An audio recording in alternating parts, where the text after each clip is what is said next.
It's a gift of encouragement. And when I intersect that gift of encouragement with my passion is to help young leaders, to help develop young leaders.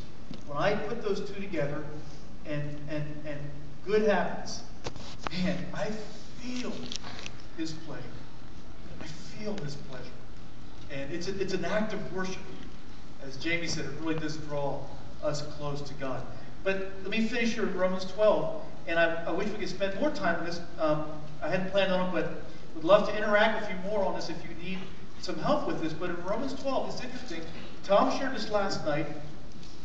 Here we have this, this call to sacrifice my whole life for Christ and to serve Christ, for my life to be a life of worship. What is the first topic Paul addresses, practically speaking, on how this spiritual life of worship will work out? What is the very first topic he addresses? Gifts.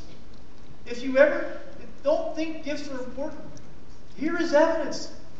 The very first topic he addresses is spiritual gifts. And look, he says, don't think more highly of yourself than you ought. But on the other hand, don't think too lowly either. Think of yourself with sober judgment, how? In accordance with the measure of faith God has given you.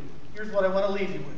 Number one is, as you're just serving, evangelizing, witnessing, obeying God in everything, and as your spiritual gifts begin to bubble up, others affirm it in your life, you sense God's anointing, do not be ashamed to identify your gift and to communicate it with others.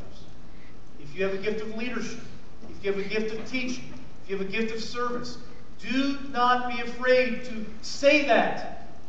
Think of yourself. Don't think too high of yourself. Don't think too low of yourself. Think of yourself with sober judgment in accordance with the measure of faith God has given you, which is translated into a spiritual gift. So one, identify that gift. Two, commit yourself to developing that gift. Here's a little misnomer, and I got to quit here. Here's a little misnomer. People think if it's my gift, it'll be natural and automatic and easy.